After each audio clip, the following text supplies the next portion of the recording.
2021년 10월 28일 목요일 오늘의 말씀 시작하겠습니다. 오늘 나눌 말씀은 레위기 7장 11절에서 14절 말씀입니다.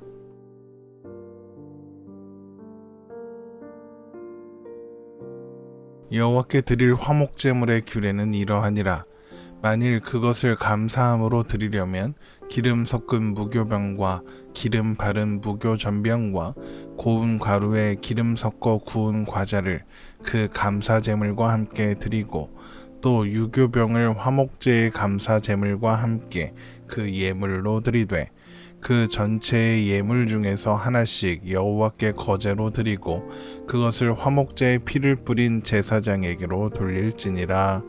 아멘. 레위기 7장 11절에서 34절의 말씀은 화목제의 추가적인 규례를 기록하고 있는데 크게 세 부분으로 나눌 수 있습니다.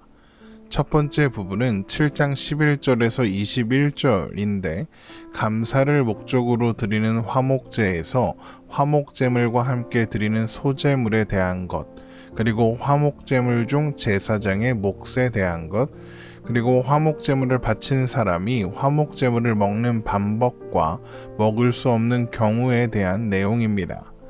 두 번째 부분은 7장 22절에서 27절인데 화목제물의 피와 기름을 절대 먹지 말아라 하는 내용이고, 세 번째 부분은 7장 28절에서 34절로 화목제 중에서 제사장에게 주어야 할 몫에 대한 규례를 다시 정리하고 있는 내용입니다. 오늘 살펴보려는 내용은 그 중에 첫 번째 부분에 해당하는 7장 11절에서 21절, 그 중에서도 전반부, 곧 화목제물과 함께 드리는 소제에 대한 말씀입니다. 레위기 7장 11절입니다. 여호와께 드릴 화목제의 규례는 이러하니라. 오늘 본문이 제일 먼저 기록하고 있는 것은 하나님께 대한 감사를 목적으로 화목제를 드릴 때 감사제물과 함께 곡물을, 소제물을 드리는 규례입니다. 먼저 곡물을 누룩에 넣지 않은 무교병으로 하나님께 드리는 방법은 세 가지로, 기름에 완전히 적셔서 섞은 무교병으로 드리는 방법, 기름을 발라 호떡처럼 납작하고 둥글게 만든 무교전병으로 드리는 방법, 고운 가루에 기름으로 반죽하여 구운 과자로 드리는 방법입니다. 레위기 7장 12절입니다. 만일 그것을 감사함으로 드리려면 기름 섞은 무교병과 기름 바른 무교전병과 고운 가루에 기름 섞어 구운 과자를 그 감사제물과 함께 드리고, 기름 섞거나 바른 무교병은 레위기 2장 4절의 소제의 규례와 같고, 고운 가루에 기름으로 반죽하여 구운 과자는 레위기 6장 21절에서 제사장들이 매일 드리는 소제의 규례와 비슷합니다. 또한 누룩을 섞은 유교병도 화목제의 감사제물과 함께 예물로 드릴 수 있었습니다. 레위기 7장 13절입니다. 또 유교병을 화목제의 감사제물과 함께 그 예물로 드리되, 소제물에 누룩을 넣지 말라고 했던 레위기 2장 11절을 생각해보면 감사의 화목제물을 드릴 때 유교병을 함께 드리도록 한 것은 뭔가 모순되는 것처럼 보일 수도 있습니다. 하지만 레위기 2장 12절에 따르면 처음 익은 것, 그러니까 추수를 기념하여 드리는 감사 제사에서는 예외적으로 누룩을 넣은 것을 드릴 수 있었습니다. 다만 이 경우에도 제단에 올려 태우면 안 되고 거제로 드린 후 제사장 몫으로 돌려야 했습니다. 레위기 7장 14절입니다. 그 전체의 예물 중에서 하나씩 여호와께 거제로 드리고 그것을 화목제의 피를 뿌린 제사장들에게로 돌릴지니라. 여기에서 거제란 제물을 높이 들어 올려서 드리는 제사를 가리킵니다. 누룩을 넣은 유교병은 제단에 올려 태우는 대신 거제로 드린 후에 화목제의 피를 뿌린, 그러니까 화목제를 집례한 제사장들에게 주는 것입니다. 소재물에 누룩을 넣지 말라는 것은 이미 소재를 다룰 때 살펴보았던 것처럼 누룩이 발효작용을 하는 그런 특징을 가지고 있기 때문입니다. 그래서 누룩이 변질 혹은 부패를 유도하는 존재를 상징하기 때문이다. 이렇게 말씀드렸었습니다. 그래서 누룩은 우리를 변질되게 하는, 그러니까 죄를 짓도록 유도하는 잘못된 가르침이나 사상을 가리키는 존재를 상징하고 있는 것이죠. 그런데 추수를 기념하여 드리는 감사제에서는 누룩을 넣어서 드리라 이렇게 말씀하시는 겁니다. 이것 또한 누룩의 특징 때문입니다. 누룩은 적은 양으로도 작은 것을 크게 부풀어 오르게 합니다. 이런 모습은 작은 씨앗 하나가 자라 열매를 맺음으로써 풍성하게 거두게 되는 추수를 연상시키게 되고, 이것은 추수의 풍성함을 얻을 수 있게 하신 하나님의 은혜를 생각하게 하는 것입니다. 그래서 예수님도 하나님 나라를 가루 서말 속에 넣어 부풀게 한 누룩에 비유하기도 하셨습니다. 누가복음 13장 20절에서 21절입니다. 또 이르시되 내가 하나님의 나라를 무엇으로 비교할까? 마치 여자가 가루 서말 속에 갖다 넣어 전부 부풀게 한 누룩과 같으니라 하셨더라. 예수님께서 하나님 나라를 가루 서말에 넣은 누룩에 비유하시는 것도 누룩이 가진 성질 때문입니다. 누룩은 눈에 보이지는 않지만 밀가루에 섞이면 고루 퍼져 그 가루를 부풀게 합니다. 또한 누룩이 그 가루에 들어가게 되면 반드시 부풀어 오를 수밖에 없죠. 그리고 그렇게 부풀어진 밀가루는 이전의 상태로 돌아갈 수 없습니다. 예수님께서도 바로 이런 누룩의 성질을 염두에 두시고 하나님 나라 또한 그 시작이 작고 미약해 보인다 하더라도 반드시 온 세상 곳곳으로 퍼져나갈 수밖에 없으며 뿐만 아니라 그 일은 멈춰지거나 되돌릴 수 없다, 이것을 말씀하셨던 것입니다. 하나님 나라는 하나님께서 통치하시는 나라입니다. 그 나라에 속하여 사는 백성들은 그래서 언제나 풍성한 열매를 맺죠. 그리고 이것이 하나님께서 이스라엘 백성들에게 주신 약속의 내용이기도 합니다. 신명기 11장 8절에서 15절 말씀입니다.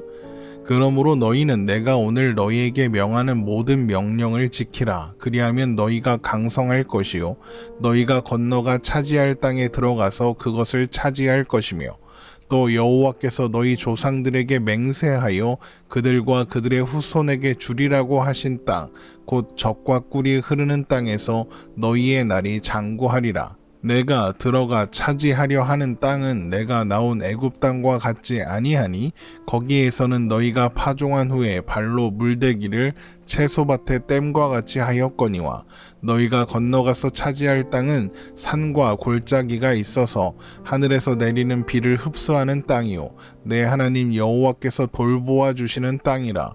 연초부터 연말까지 내 하나님 여호와의 눈이 항상 그 위에 있느니라.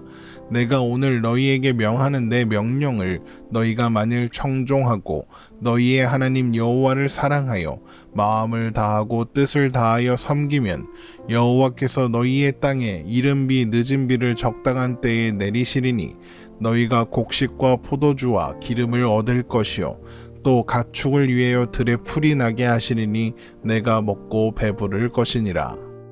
하나님의 백성들이 살아가게 될 곳은 하나님의 눈이 항상 그 위에 있고 하나님께서 돌보아 주시는 땅입니다.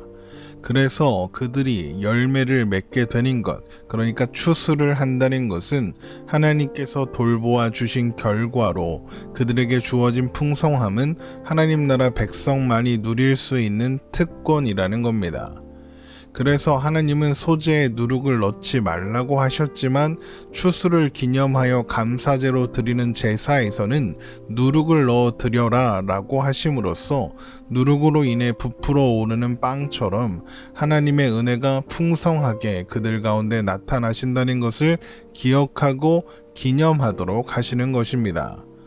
그러나 동시에 누룩을 넣은 것은 제단에 올려 태우지 말아야 합니다. 그것은 소재에 누룩을 넣지 말아야 하는 이유와 같습니다. 누룩은 가루 이곳저곳으로 퍼져서 부풀어 오르게 하는 성질을 가지고 있지만 여전히 부패시키고 변질시키는 성질 또한 가지고 있습니다. 이것은 하나님과 함께 할 수 없는 성질이죠. 그렇기 때문에 제단에 올려 태워도 향기로운 냄새가 될 수 없는 것입니다. 레위기 2장 12절입니다. 처음 익은 것으로는 그것을 여호와께 드릴지나 향기로운 냄새를 위하여는 제단에 올리지 말지며. 그래서 누룩을 넣은 유교병은 제단에 올려 태우는 대신에 거제를 올려 드리고 제사장의 몫으로 돌려서 제사장이 먹게 하심으로써 하나님께서 그 제사를 기쁘게 받으셨다는 확증으로 삼게 하시는 것입니다. 이렇게 누룩은 하나님 나라와 통치에 비유될 때는 풍성하고 되돌릴 수 없는 은혜와 사랑을 상징하는 반면에 사람에 대하여 비유될 때는 변질, 곧 죄를 유도하는 잘못된 가르침이나 사상을 상징하고 있는 것입니다. 그리고 이런 누룩의 두 가지 성질은 우리에게 사람이 하나님 나라와 하나님의 통치에서 벗어나는 것이 곧 죄이며, 그래서 하나님의 통치에서 벗어나면 변질될 수밖에 없고 결국에는 썩어질 수밖에 없다는 것을 보여줍니다. 로마서 1장 21절에서 23절입니다. 하나님을 알되 하나님을 영화롭게도 아니하며 감사하지도 아니하고 오히려 그 생각이 허망하여지며 미련한 마음이 어두워졌나니 스스로 지혜 있다 하나 어리석게 되어 썩어지지 아니하는 하나님의 영광을 썩어질 사람과 새와 짐승과 기어다니는 동물의 모양의 우상으로 바꾸었느니라. 그러나 하나님은 그렇게 썩어져 가는 우리, 사망을 향해 가고 있는 우리를 위한 화목제물로 독생하신 아들 예수 그리스도를 보내셨습니다.